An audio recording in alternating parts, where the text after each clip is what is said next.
Texas holdout.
feeling our newfound freedom and keeping our eyes open without being awake.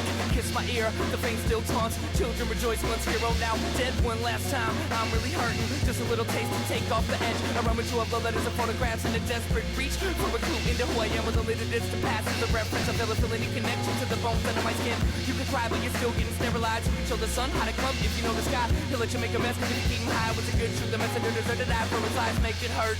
Scare me straight, curses he who can't burn by fire. We're all falling, show me feeling. I'm your designated diver.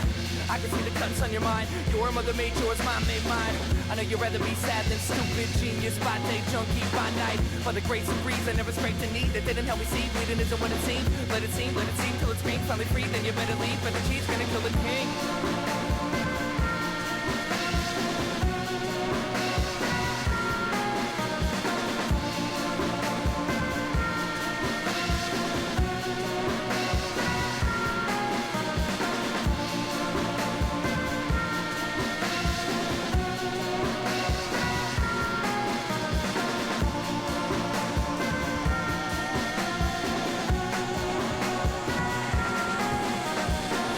Boom, perfect numb, 13 billion years in the making.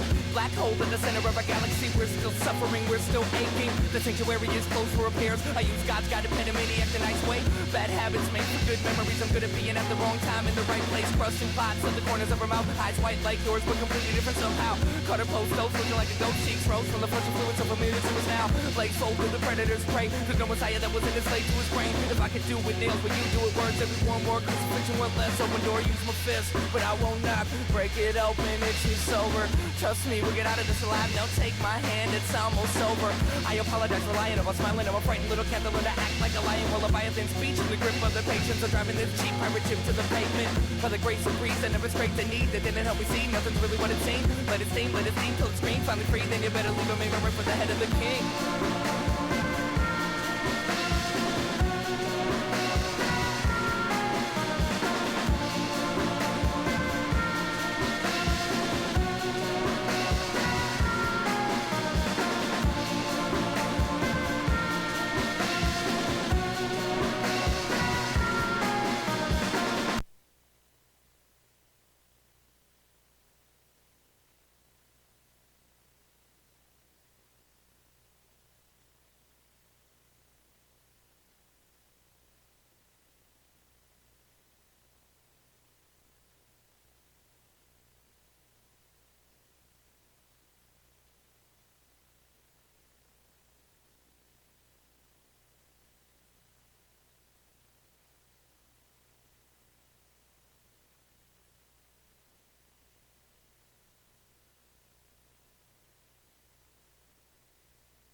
Praxis holdout.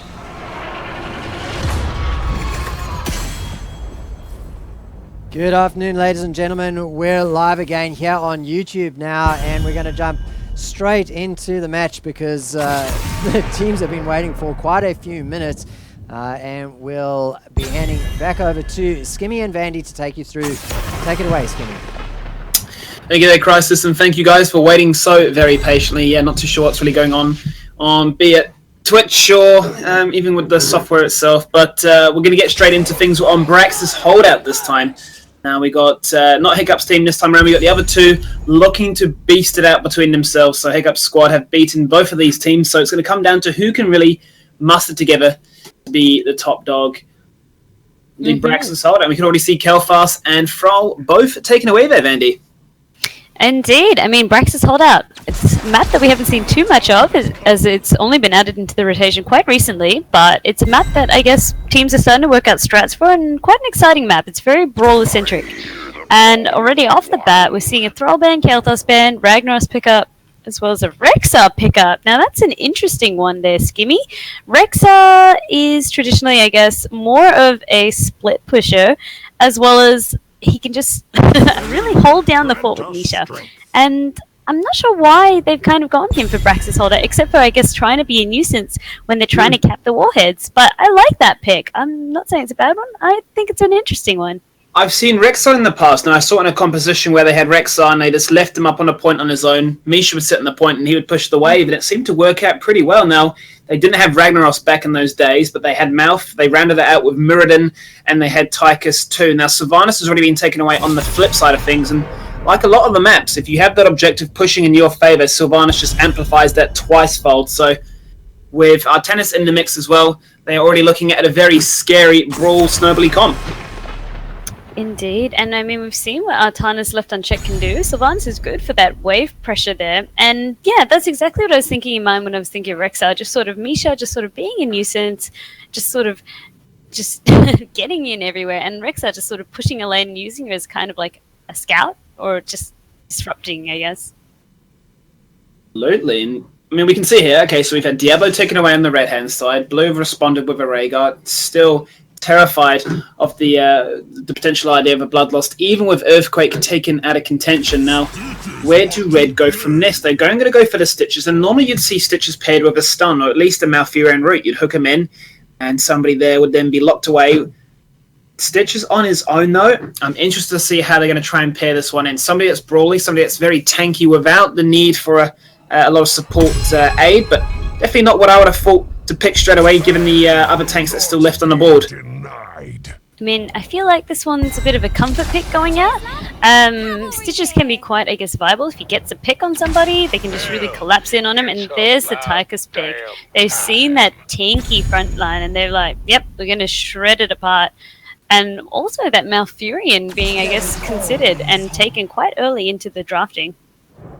Well, they've gone for the Tracer too, which I'm looking forward to seeing how much value the Tracer gets in this game, because Tracer really can jump on those squishy targets. We're looking solely at Sylvanas and Gul'dan, eliminate them straight away, and well, it can all go downhill from there. But the fact of the matter is, Red side have gone from the Oriel. Now, I'm looking at who the Oriel is going to be trying to look to bestow hope with. No clear-cut target, but I would say it's looking to be on Stitches and try and get that poison damage amplified. Could be on Stitches, or I was thinking as well shuffling between Gul'dan and Artanis, depending on how it sort of plays out. Here we are, guys. Third game of the day in the Royal Rumble. Thank you for joining us as we do now go on to the Brax's holdout. Moops' squad up against the Shadow, looking to find their very first win of the day. Both teams, as we said, have versed Hiccup's team, and they've come up, I guess, unsuccessful, but there's another chance here for them to sort of prove themselves and show us what they've got.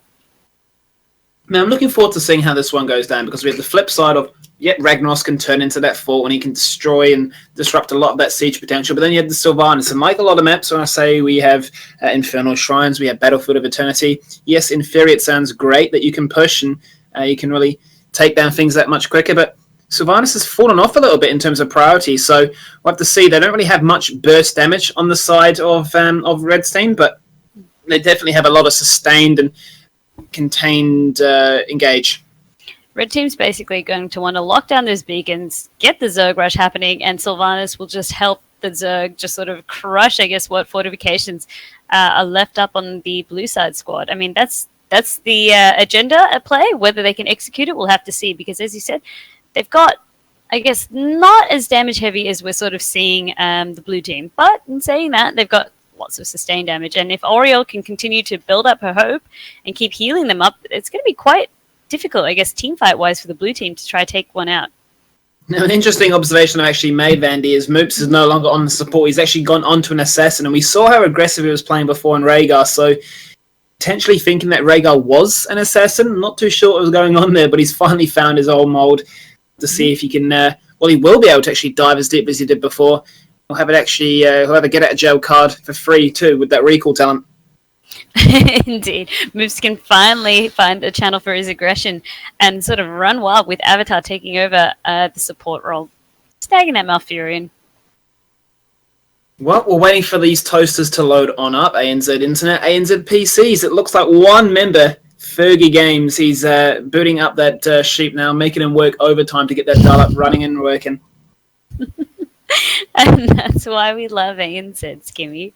And, I mean, with Brexit's holdout, I guess what's the strategy? What's the game plan here? Obviously, it's to, capture the beacons, get that Zerg rush happening, but there's a little bit more at play. Because in terms of just the way the map is structured, it's actually quite difficult to do quick rotations on this one.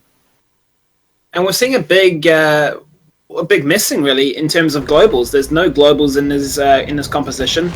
Either side of the map, we have obviously the Great Wave clear, but particularly in terms of the ability to rotate, like you've mentioned, teams are going to have to really be on the money in terms of almost like how Dragonstar operates, where you're looking to bounce between those two capture points to make sure you can actually claim and get a very impactful Zerg rush to utilize. Exactly, because once you get that Zerg rush happening, a couple of times, as we said, they've toned down, I guess, the early Zerg rush's potential, but it really does amp up. Same as the Punishers, you don't want to be on the receiving end of a late game Zerg rush, because that's going to topple over your defenses and just make it that much easier for the enemy team to win.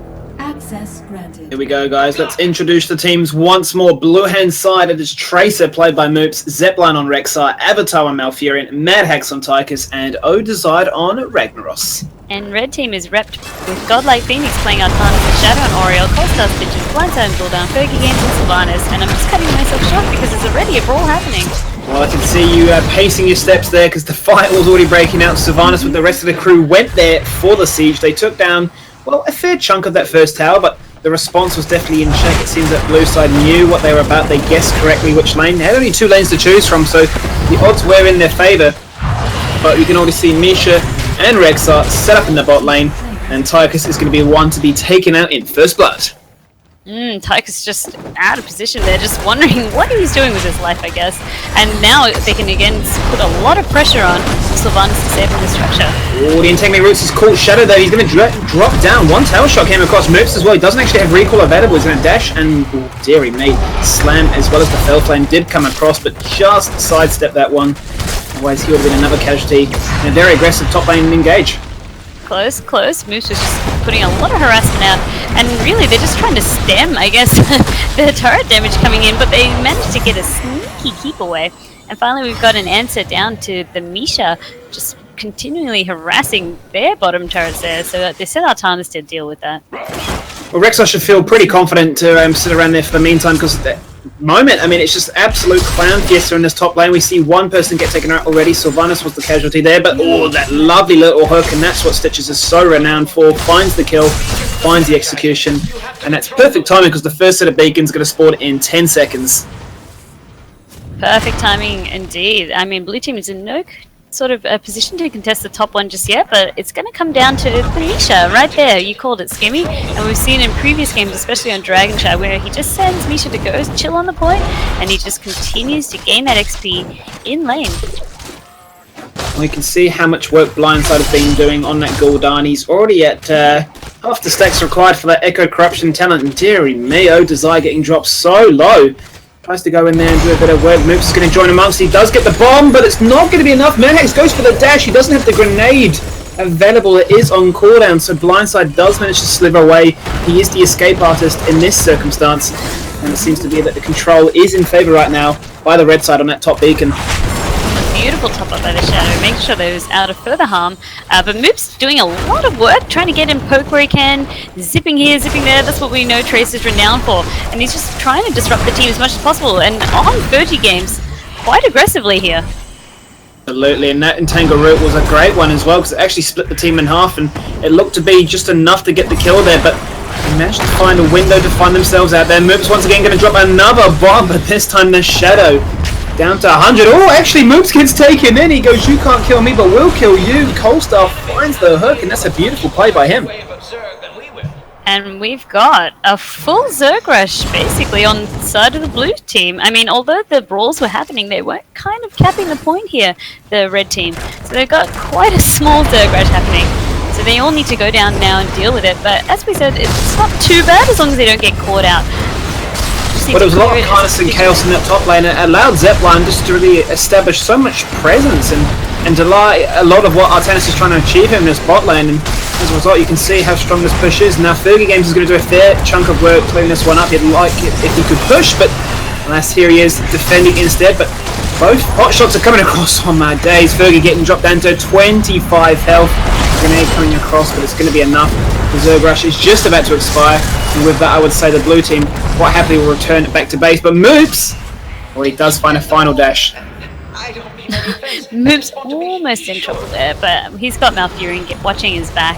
And Blindside now just getting a little bit aggressive with Mad Hacks. He's got his whole team there to back him up. Just needs to be careful. Now, I'm looking at this build coming at Ragnaros. He's gone for the Blast Wave talent, so it seems to be he's trying to almost become an enabler. Generally speaking, for a melee, and potentially looking to try and either boost himself or make Misha the secondary tank in this case. Yeah, indeed, indeed. I mean, that's the one thing I guess we did not really touch on in the fact that we've got blue team a little bit, I guess, they don't really have a main tank. It's sort of Misha and nothing. And they're just looking to spread the damage. It's more just to put all their eggs into just having, I guess, high damage. Well, the NSPCA will be on us after this game because this is animal cruelty at its finest. We've got a Ragnaros boss looking to try and really execute and abuse him with that speeded up talent, but it's 7-7, 5 minutes into this game. The Zerg Rush has been cleared. They're going to play it PvE style now, beginning the mercenary camp, but in the meantime, action does happen in that top lane. Stitches does drop on down. 3-2 so far, and what has been, despite all the actual pot shots and carnage, a relatively tame game. I mean, Stitches over there was just getting harassed down by Zepline and Moops on Tracer and just could not get away from Tracer at the final end there. It's just what you need to be careful of, especially if you're by yourself. Tracer can be just so annoying to deal with. Oh, but there we go, Vandy. GeoPhoenix is in a bit of trouble. Actually, sorry, Zepline is in a bit of trouble. GeoPhoenix is looking for the execution. He had 30 games rock on up, but he manages to run away, and using Misha to great execution with the heal, with the leash, manages to survive. And well, this is great timing now. 5 seconds on the next set of beacons. Zepline, he hasn't recalled, and that's going to really sacrifice that top lane. And while you were watching that one, Skimmy down Blindside in a lot of trouble down in the bottom lane. He managed to survive before, but now just getting blown up by Moops. It was too much. Shadow didn't have any stacks of hope to heal him up enough with, so that's unfortunate to see, especially with the beacons coming so close, but it's still 1-1. It's going to come down to the next fight, I guess, to who can then control the other beacon.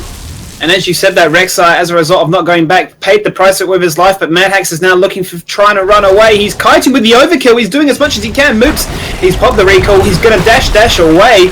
Now Oda's is running on through. He is a raid boss. He's looking to be a raid boss. Can he survive right now? He's not looking for anything to happen because he has rocked, unfortunately. And Avatar, well, you know, Moonfire does do a fair bit of work. He's not a boomkin. He cannot bring the deeps. That's the skill of Artanis there. That's what we touched on earlier. I mean, Artanis looks like he's low, but once that shield pops up, it gives him so much more survivability and durability. And Coalstar getting in a lot of trouble there, just rocking on up and getting snared. He had his eye on the prize, but just got taken out. Yep, Stitches was hungry, and hungry for death is what ended up happening there, with 4 members jumping onto him. But as a result, Vandy, I mean, they're still really into this one. 58% to 0. Right now, blue side are scrambling to try and make a beacon work for them. They do finally get control of the bot lane. They have 3 members comfortably sitting around there. Moops is going to jump to a top lane then. He doesn't spot Blindside until this. He doesn't have his pulse bomb available right now, but definitely in that 1v1 he can play, and he can definitely get that 1v1 kill, especially with Ragnaros in support. He's just looking to be a bit of a nuisance and sort of stall here. Blindside wants to go in, but he's just waiting on his team. Instead, it looks like they're going to put all their eggs into the bottom basket there. Oh, the hook comes onto Avatar. He nearly got away. He actually still might get away despite everything. And the lava wave comes across now. It's only going to connect with one member, but it still, nonetheless, clears that wave out as the swap comes across from Geophoenix. This time it doesn't connect, but the Insanity Root does come across, and it's a 1v1 in the top lane there between Odazide and Goldum, but it doesn't matter because another fight's happening actually in the lane, and that results in both now Furion and Tykish dropping their bandy. Oh my goodness, there's so much action. I mean, with the grab that Coalstar did before, there was just no follow-up by his team. It was almost like a surprise grab, like, oh, I landed that. And then everyone was just scrambling to try and follow up, and Malfurion just slid back away, but he came back in to get popped afterwards. It was just so much. You can see now, I guess, their front line that the red team have is really starting to sort of show its worth. Artanis and Stitch are just proving to be so annoying to deal with in trying to access the backline. Well, red side are sieging in the bot lane. It's a 2v1 right now, but Artanis does not care whatsoever. Tracer trying to be fancy, almost using those salsa lessons, but to no great success because she gets taken out. Now Artanis is looking for the 1v1 on towards Rag, and Rag, well, Baby Rag is running away, does not want to play, and that really is the power of Artanis like we're speaking of, and as a result, they get themselves full 100% Zerg. That's good to see. I mean, we saw Blue Team sneaking a little bit in there, which was very admirable. And Avatar getting picked up. That hook right there is going to be doing a lot of work. This time, they knew it was going to connect. They were ready with the follow-up damage. Oh, this is why we love Stitches, because of those sort of plays there. It's so nice when you feel that you've landed that hook and you have made the play, but no. That's called Caster's Curse right there, because he goes for the second hook. And as I'm talking about it, that's what, generally speaking, happens. They miss it just when you have it on camera. Loads of damage coming out from Blindside onto the opposing team, and that's why Gul'dan can be such a threat, especially if you get hit by all three stacks of corruption. It just adds up. He's just taking lots of here we go though, Vandy. This is Rag with the power, gets the stun, gets the power. The lava wave is coming across now. It's going to completely burn everybody. Taking out two straight away.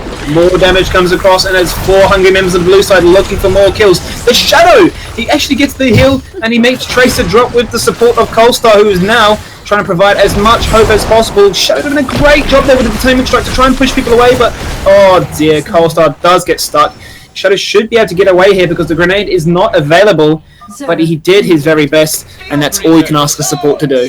Admirable plays by Shadow. They're trying to keep the rest of his team alive, but I feel like they just sort of underestimated Baby Rag. He's still a Fire Lord, and as you said, Skibby, you don't let him get in any fortification, because as you saw, that's exactly what's going to come up. A lot of fire and a lot of damage. You see the blue team now, they're just scrambling to get behind. I mean, they're not out of it, not at all. They've still got heaps of damage, and they're doing a good job staying in it, but they just need to sort of take time out and just think about how they're going to engage.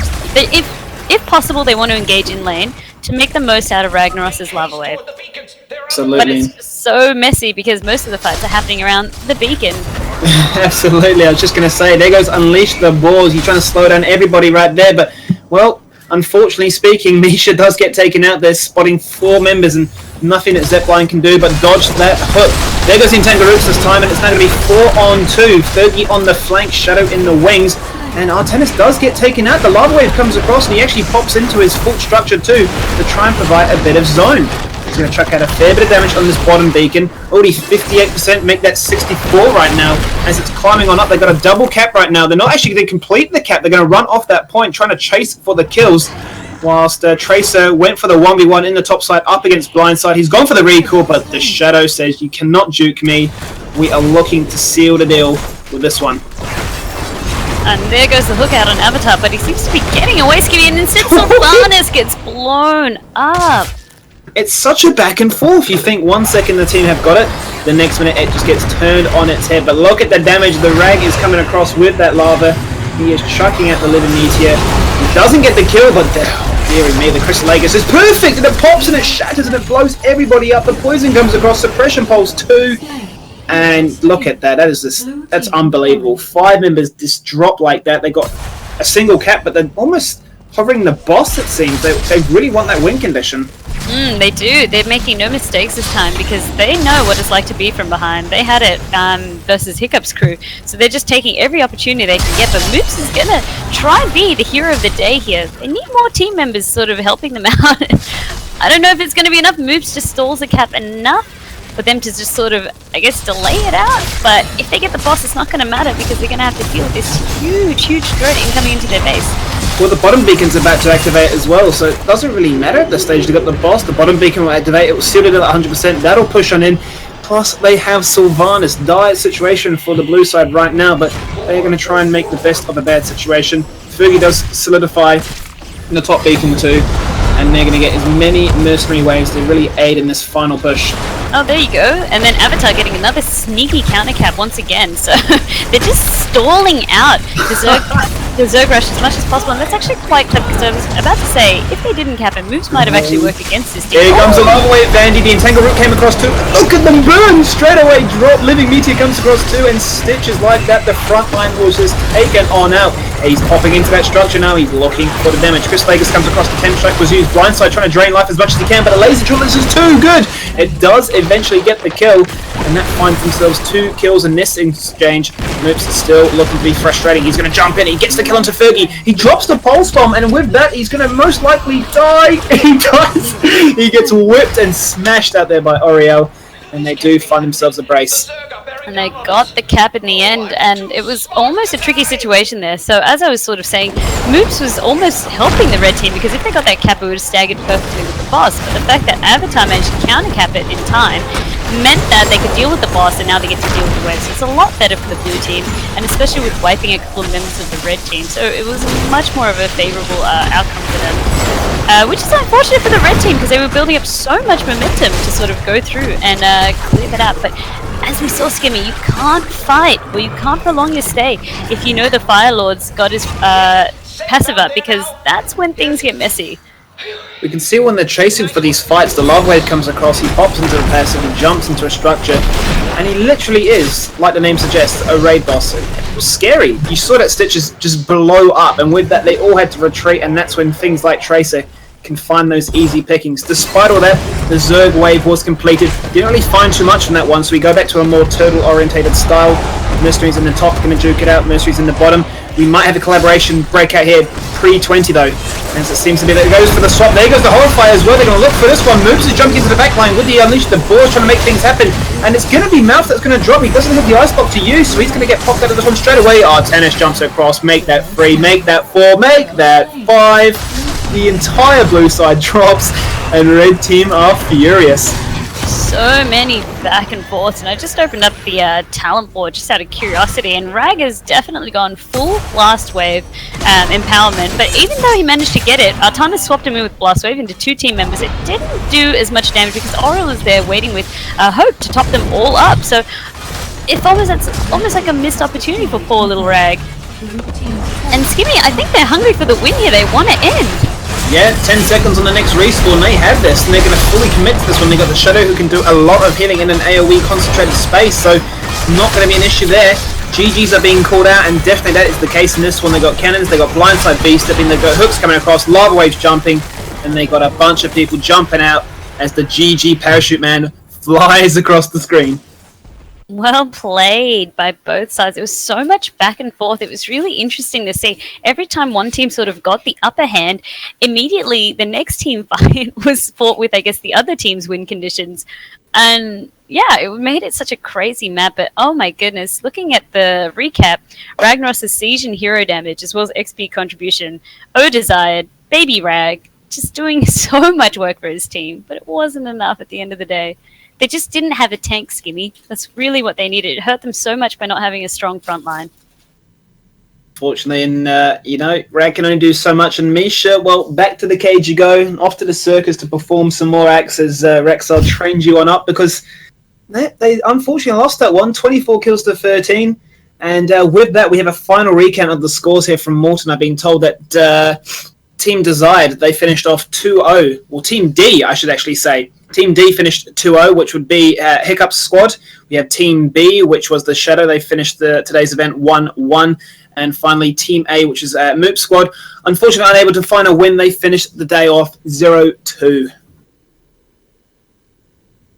Well, that's my cue to jump in, ladies and gentlemen.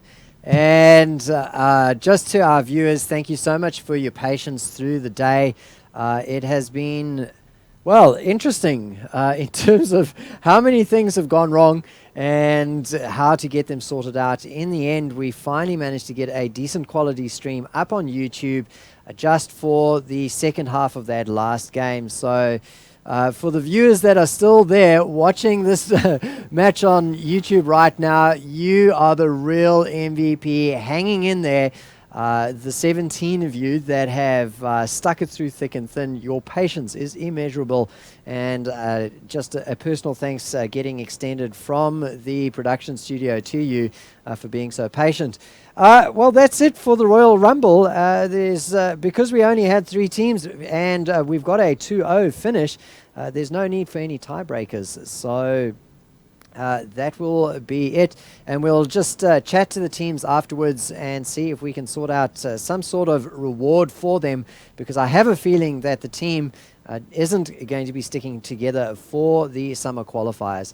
Speaking of the summer qualifiers, of course, they are going to be back, they're going to be starting on Tuesday night right here on Gamestah TV. We're going to go straight to YouTube instead of bothering with Twitch. We're going to now that we've got a working high quality situation on YouTube, we'll stick with YouTube. So we'll put out links during the next couple of days on YouTube, on Twitch, on Twitter, so that you can easily find us when we go live and join us for the first round, week 1 of the Gamestah Summer Qualifiers. Well, a special thanks, of course, to Morton for organizing today, running the Royal Rumble, and our apologies, or my apologies to Morton, that we didn't get the broadcast as good as we could have. Thanks for stepping in, though, and running the show. It's been great to see you support the HOTS community with your Royal Rumbles, and we hope that you have another one back. Well, without further ado, ladies and gentlemen, thanks again from the crew here in the production studio, Crisis, Skimmy, Vandy, Evexium, and Morton. We're signing out.